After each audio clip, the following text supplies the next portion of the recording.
예, 본문의 말씀은 이제 마태복음 16장에 있는 말씀과 이제 비슷한 말씀입니다. 여기에는 베드로의 고백과 또 예수님의 십자가에서의 죽음, 또 부활을 예고하고 있고, 그 가운데서 또 예수님을 팔자까지도 여기서 이제 나오고 있는 것을 이제 보게 됩니다. 오전에는 이제 대속의 고난에 대해서 생각해 보았고, 이어서 오늘 오후 시간에는 십자가가 우리에게 주는 교훈, 십자가의 의미가 주는 교훈에 대해서 생각해 보도록 하겠습니다. 십자가는 기독교의 영광스러운 이제 상징입니다. 십자가 없는 기독교가 있을 수 없고, 예수님이 없는 십자가는 무의미한 것입니다. 오늘의 이 영광스러운 십자가가 있기까지는 한 인간의 눈물과 곤욕과 피와 생명의 희생이 있었던 것입니다. 오늘 고난주간에 들어서면서 우리는 역사적으로 보는 십자가와 또 그 십자가가 요구한 현대적 의의, 또 우리가 앞으로 어떻게 살아가야 될 것인가에 대해서 생각해 보도록 하겠습니다. 첫 번째로 이제 십자가의 역사적 의의입니다. 이 십자가는 로마 등지에서 사형수에게 가해지는 형틀이었습니다. 페르시아에서부터 시작되었어요. 그리고 이 십자가는 반란이나 또 이제 내란을 행했던 사람들에게, 특별히 이제 많은 사람들이 보는 앞에서 이렇게 왕에 대해서 반란을 하거나 왕의 정책에 대해서 반대를 가지고 내란하는 경우에는 이렇게 죽게 된다라고 하는 하나의 경고성으로 이제 하게 된 것입니다. 그렇다면 왜 예수님이 이 십자가를 쳐야 했는가? 그것은 그 십자가가 가장 치욕적인 형벌이라는 데 의의가 있습니다. 죄인들을 가장 잔혹하게 죽이는 사형제도가 십자가 형벌입니다. 갈라디아 3장 13절에 그리스도께서 우리를 위하여 저주를 받은 바 되사, 그래서 페르시아에서부터 십자가에서 죽는 그 반란 사람이나 밀란을 꾀한 사람들은 저주를 받았다고 생각하는 거예요. 얼마나 못된 짓을 했으면 저렇게 죽을까 라고 생각을 했어요. 그런데 예수님 당시에서도 오늘 본문 말씀에 보아서도 장로들과 대제사장들과 서기관들에게 버림받아 죽임을 당하고 그랬어요. 자, 그러면 이 장로들, 대제사장들, 서기관들은 다 누구와 관련이 있는 거예요? 유대교와 관련이 있어요. 하나님을 믿는다고 하는 사람들과 관련이 있단 말이에요. 그러면 예수님을 안 믿는 사람들이 고발해서 죽였냐? 아니에요. 예수님을 따르는 제자 베드로가 부인을 했고, 또 예수님의 12제자 가운데 한 사람인 가룟 유다가 예수님을 은 30냥에 팔았어요. 그러면 그때만 예수님을 팔고 예수님을 부인하느냐? 지금도 예수님을 팔고 부인해요. 예수님을 믿는 사람들이 교회 안에 있어요. 예수님을 믿는다고 하는 사람들이 군산시 도성에 살고 있어요. 예수님을 믿고 하나님을 아버지로 고백하는 사람들이 대한민국에 800만이 있어요. 그런데 예수님을 부인하고 예수님에게 다시금 못을 받고 창을 던지고 있습니다. 그리스도께서 우리를 위하여 저주를 받은 바 되사 율법의 저주에서 우리를 속량하셨으니 기록된 바 나무에 달린 자마다 저주 아래 있는 자라 하였습니다. 사람 보기에는 예수님이 십자가에서 죽은 것이 저주를 받은 거예요. 저주를. 사람들 인식 속에 그렇게 생각이 되었어요. 또 예수님 당시에서나 그 전에 대해서도 한센시병, 나병 환자에 걸린 사람은 천병이라고 그랬어요. 하늘이 내린 병이란 말이에요. 그것은 못 고친다는 거예요. 이 십자가는 구원 사역의 열쇠가 되었습니다. 저주를 받게 된 그 십자가가 이제 구원 사역의 하늘 문을 여는 길이 열려지도록 하셨어요. 아담의 타락이요 모든 인간은 멸망받을 수밖에 없는데 예수님을 세상에 보내주시고 그분에게 우리의 모든 죄를 짊어지게 하게 하고 죽게 함으로 구원의 길을 열어주셨어요. 그리고 내가 길이요 진리요 생명이니 나를 맘지 않고는 아버지께로 올 자가 없느니라. 아담과 하하가 선악과를 먹음으로 인하여 모든 인류에게는 죄가 내려왔어요. 하나님 앞에 나아갈 수가 없었어요. 근데 하나님께서 사람으로 예수님을 보내주셔서 십자가에 못 박혀 죽어주시고 하나님이 성소에 위에서부터 아래로 내려왔던 그 성소의 휘장이 쫙 갈라지면서 길이 열어졌어요. 그리고 저와 여러분들이 이제는 믿음으로 하나님 앞에 나와서 예배하고 죄를 진 것을 고백하고 용서함 받고 또 믿음으로 새 삶을 살아가게 되었습니다. 하나님과 인간과의 격리된 장벽을 무너뜨리는 화해가 되었어요. 십자가는. 그래서 하나님과는 우리와는 직통으로 나아갈 수 있고 이웃 간에는 화목하라고 하는 사명을 또 우리에게 십자가로 우리에게 주신 것입니다. 아담이 저지른 불순종의 죄로 말미암아 하나님께로 나아갈 수 없는데 예수님은 죄의 땀을 흘게 하시고 화목제물이 되게 해 주셨어요. 에베소서 2장 16절 말씀에 또 십자가로 이 둘을 한 몸으로 하나님과 화목하게 하려 하심이라. 원수된 것을 십자가로 소멸하시고 그랬어요. 하나님과 우리 사이가 원수가 되었어요. 그래서 이제 이사야서 59장에 보면은 하나님과 우리 사이에 죄땀이 막혀 있어서 우리가 자기를 부인하고 날마다 제 십자가를 지고 나를 따를 것이니라고 말하고 있습니다. 자, 오늘날에 이제 그 십자가를 어떻게 내가 받아들여야 됩니까? 나에게 그 십자가만큼 무거운 것이 있을지라도 그것을 지고 골고다 언덕을 올라가신 예수님처럼 묵묵히 지고 올라가야 된다는 거예요. 어느 분은 아유 이것도 힘들어요. 그러면 구원해 주신 은혜는 어디 간 거예요? 하나님 우리에게 구원해 주시면서도 뭐라고 하느냐? 나를 따라오라 말씀하고 있습니다. 또 23절에서 또 말을 하죠. 또 우리에게 이르시되 아무든지 나를 따라오려거든 자기를 부인하고, 자기를 부인하는 것이 아니에요. 자기가 아직 살아있는 거예요.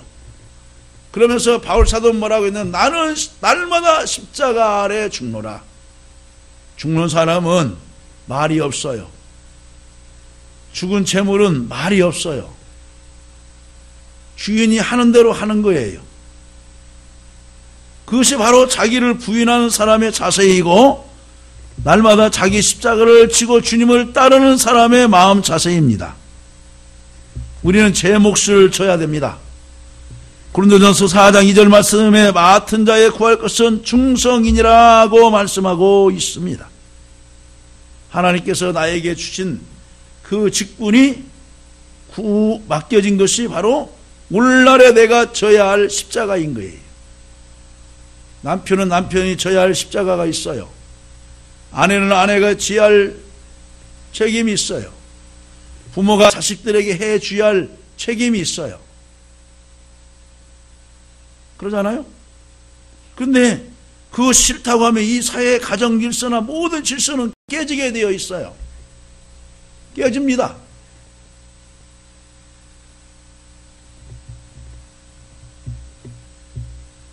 지금 여러분 싱가포르 총리가 전 총리가 지금 서거해가지고 우리 박 대통령이 이제 오늘 싱가포르 그 국장에 참석하기 위해서 갔어요. 그렇잖아요? 싱가포르의 나라는 박정희 대통령 때 보면 우리나라와 비슷한 나라였어요. 근데 몇십 년이 지나자 거기는 5만 불 이상이에요. 우리나라는 진짜 2만 불에서 3만 불 초과하려고 하잖아요. 국민소득 차이도 배로 차이가 났어요. 그 나라 땅 우리나라보다 더 적어요. 제가 지도를 한번 쳐다봤어요. 저기 뭐 인도네시아 밑에 거기 싱가포르예요. 거기. 근데 왜 그렇게 예? 작은 땅덩이에서도 경제정책과 사회정책을 잘 세워서 왜 이렇게 부강한 나라가 되었냐. 세계 모든 금융들이 싱가포르로 몰리는 거예요. 그러니까 땅값이 올라가죠. 인구도 우리보다 적어요. 근데 뭐냐? 질서는 철저해요. 만약에 주정차 위반이다. 우리는 4만 원에서 이제 8만 원 올리려고 하잖아요. 거기는 몇십만 원이에요. 한번 봐줄라? 봐주십시오. 그것이 없어요. 고위 당직자가 아니라도 신호 위반했다? 필요 없어요. 그대로 찍는 거예요. 이번에 뭐 4급 그 국회의원 보좌관이 예? 유턴 안 하는 자리에서 유턴하다가 걸리니까 이제 면허증 좀 제시해 주세요. 이제 교통경찰관이 얘기하니까 내가 누군 줄 아냐? 하면서 또 갑질을 또 해가지고 창피를 떨었죠. 그 나라에는 이 사람부터 먼저 질서를 지켜요. 그러니까 밑에 사람들은 안 지킬래 안 지킬 수가 없어요. 그러니까 선진 국가가 되고 그 나라에 휴지 조각 하나도 없어요. 누가 아무데나 뭐 먹고 휴지 버리고 그런 것이 없어요. 그러니까 적은 땅덩이에서도 선진국을 이루며 살아가는 거예요. 그리고 뭐냐, 이런 만큼 나라에서 대우를 해주는 거예요. 우리나라 제일 큰 1시간 일해 주는 것도 아까워서 그러죠. 응? 그건 질서가 안 잡혀지니까 그래요. 자기 몫을 잘 감당해야 되는 것입니다. 그 다음에 우리는 주님을 따라가는 십자가를 지고 가야 되는 거예요. 이 4절에서 나오죠. 누구든지 제 목숨을 구원하고자 하면 이럴 것이요 라고 말하고 있습니다. 주님을 따라가려고 하면은 자기 목숨도 아까워하지 않아야 돼요. 아까워하지 않아야 돼요. 목자가 양을 인도하듯 우리는 목자이신 예수님을 따라가야 됩니다. 요한복음 10장 16절 말씀에 또 이제 우리의 들지 아니한 다른 양들이 내게 있어 내가 인도하여야 할 터이니 그들도 듣고 내 음성을 듣고 한 무리가 되어 한 목자에게 있으리라. 우리 밖에 있는 양까지도 주님은 인도하셔서 한 무리에 들어와서 살기를 원하시는 거예요. 그래서 이런 양의 비유를 통해서 알 수가 있지만은요, 100마리 양이 있어요. 근데 우리에 가보니까 99마리밖에 없네요. 그러면 어떻게 그 목자가 그 자리에 놓아두고 한 마리 양을 찾아서 들로 산으로 다니면서 한 마리를 찾아오는 거예요. 하나님의 뜻은 택함 받은 자 한 사람 한 사람이 한 사람도 잃어버리지 않기를 원하세요. 잃어버리지 않기를 원하세요. 그 정도로 한 생명 한 생명이 소중하다는 것을 여러분 아시기를 바랍니다. 그럼 우리는 선택받은 우리들은 주님을 따라갈 때, 주님이 인도하는 곳으로 갈 때 그곳이 평안이 있고 쉼이 있는 곳이에요. 혼자 양 애토리 가보세요. 들짐승에 밥이 되는 거예요.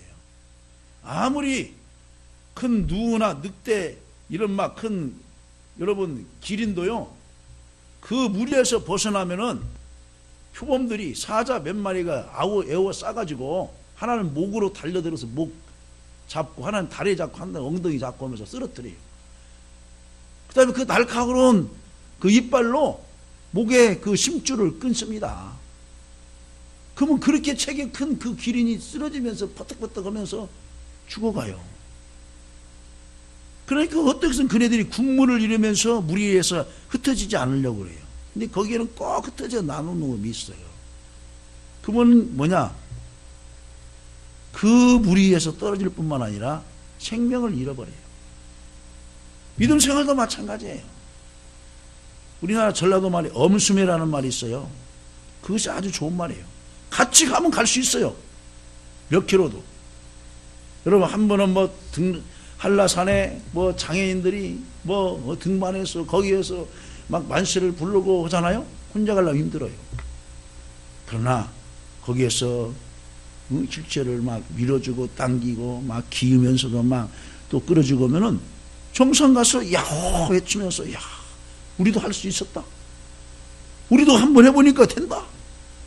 하면 삶의 용기를 얻고서 막 희열을 느끼면서 막 고백을 하고 내려오잖아요. 혼자 가면 힘들어요. 같이 가면 괜찮아요. 그래서 뭐냐 동행이란 것이 아름다운 거예요. 여러분 한 사람도 이 무리에서 떨어지지 않기를 주님의 이름으로 간절히 축원합니다. 세 번째로 십자가는 기독교의 핵심입니다. 기독교에서 십자가와 부활이 없으면 아무것도 아닙니다. 다른 이론 공부를 무슨 윤리나 도덕을 가르치는 것에 불과해요. 이것은 교회 아닌 곳에서도 충분히 가르쳐요. 다른 원불교에서나 다른 교단에서도 착하게 사세요. 예절을 지키세요. 윗사람을 보면 공경하세요. 양보하세요. 자리 양보하세요. 그건 다 가르쳐요. 학교에서도 가르쳐요. 그러나 정작 우리 기독교에서 이 십자가와 부활이 없으면 생명이 없는 거예요. 수치스러운 십자가형이 주님이 지심으로 영광의 십자가로 바뀌었습니다. 우리는 예수를 믿는다고 하면서 영광은 바라보고 고난은 싫어합니다. 예수님이 고난받으신 후에 부활이 있었어요. 근데 우리는 다 부활만을 원해요. 예수 믿으면은 성공도 해야 되고 건강만 해야 되고 실망도 하지 않아야 되고 승진만 해야 되고 학교에서도 1등만 해야 되고 그렇지 않아요. 하나님 어떤 뜻을 원하시느냐. 꼴찌라도 하나님이 함께하는 사람을 내가 써준다. 그것을 다른 사람들에게 보여주기를 원하는 거예요. 저 사람 꼴찌였는데 아니 예수 믿더만 예수님께서 지혜를 주셔서 또 저 사람 안 될 것 같은데 된단 말이야. 그것이 어디에서 나오지? 야 하나님이 보이지 않는 것 같은데 도와주는 거구나. 그걸 안 믿는 사람들에게 깨닫게 하시는 거예요. 이런 찬송이 있잖아요. 약한 나로 하여금 강하게, 가난한 나로 하여금 부하게. 송명희 시인은 남이 가진 건 다 없지만 남이 가진 건강도 없어요. 남이 가진 재능도 없어요. 그런데 주어지는 것에서 하나님을 찬양한다는 거예요. 우리는 영광만 바라보고 주님을 따르는 것은 바른 자세가 아닙니다. 주님을 위해서는 어떤 고난도 지고 포기도 하고 내려놓아야 하는 것입니다. 오늘 26절 말씀이 이 말이죠. 누구든지 나와 내 말을 부끄러워하면 인자도 자기와 아버지의 거룩한 천사들의 영광으로 올 때 그 사람을 부끄러워하리라 그랬어요. 부끄러워하리라. 여러분 우리가 예수 믿는 것이 뭐가 부끄러워요? 어디 가서 당신 어느 교회 다니냐? 예 어디 교회 다닙니다. 직분이 뭡니까? 예 뭡니다. 담대히 말하세요. 사람들은 그렇게 말을 해놓으면은 그대로 살아야 되고 사람들이 저 사람 교회 다니는 아무개 집사야, 아무개 장로야, 아무개 권사야, 그렇지 않을 거야. 이제 이런 부담감 때문에 말하기를 싫어하는 거예요. 베드로전서 3장 17절 말씀에 선을 행함으로 고난을 받는 것이 하나님의 뜻일진데 악을 행함으로 고난을 받는 것보다 나으니라 그랬어요. 선을 행함으로. 여러분들이 믿음을 지키다가 다니엘처럼 그의 새 친구들처럼 고난을 받는 것은 괜찮아요. 어느 나쁜 일을 하자고 하는데 동조를 안 해요. 그러면서 왕따를 시키고 그 사람 따돌림을 하고 직장에서도 그럴 수도 있어요. 그것은 견디세요. 반드시 이길 수 있으니까. 선을 행하다가 고난을 받는 것은 죄가 아니에요. 그러나 자기가 잘못해서 죄를 짓고 고난 받는 것은 그것은 당연히 받아야 돼요. 한번 생각해 보세요. 내가 남에게 도둑질을 했어요. 교도소 가는 거 당연하지 않아요? 잡히면은 교도소 안 가려고 하는 거 그게 나쁜 마음이지. 이 사회는 바로 법과 질서가 있는 거예요. 남을 등쳐먹고도 교도소 가기 싫어하고 나라에다 세금 내려고 하는 것도 뒤로 안 내고 그건 나쁜 것이에요. 그러나 우리가 선을 행하다가 고난을 받는 것은 하나님이 원하시는 거고 거기에서 인내하고 승리를 해야 결국 하나님께 영광을 돌릴 수가 있어요. 빌립보서 1장 29절 말씀에 그리스도를 위하여 너희에게 은혜를 주신 것은, 따라서요, 그리스도를 위하여 너희에게 은혜를 주신 것은 그를 믿을 뿐 아니라 또한 그를 위하여 고난도 받게 하려 하심이라.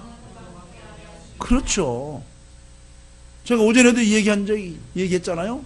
예수 믿으면 은혜, 축복, 건강, 성공, 성취 다 잘 돼야 돼. 근데 고난 얘기하면 싫어해요.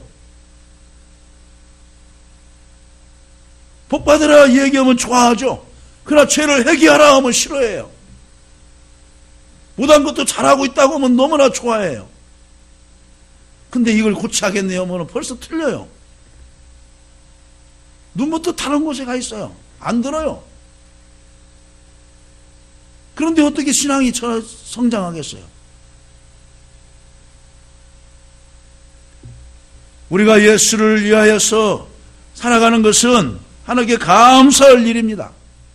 그런데 하나님 우리에게 은혜도 풍성히 주시잖아요. 그럼 때로는 까닭없는 고난도 주실 때도 있어요. 욥처럼. 그럼 그 욥이 어떻게 했어요? 인내하면서 감사함으로 견디니까 나중에 하나님 회복도 해주시고, 얽혀있던 친구 관계도 다 풀어주시고, 또 일가 친척까지 와서 잘못했다고 하면서 하나님 앞에 번제물로 드리고, 또 그 욥에게도 또 예물을 또 드리면서 하나님이 사와하게 하잖아요. 우리가 믿으면서 고난당할 수 있어요. 그러나 여러분, 그 고난도 감사함으로 받으면 버릴 것이 없는 줄로 믿습니다. 말씀을 맺습니다. 고난주간을 보내면서 십자가의 의미를 생각하고 뜻깊게 지내는 귀한 한 주간 되시기를 주님의 이름으로 간절히 축원합니다.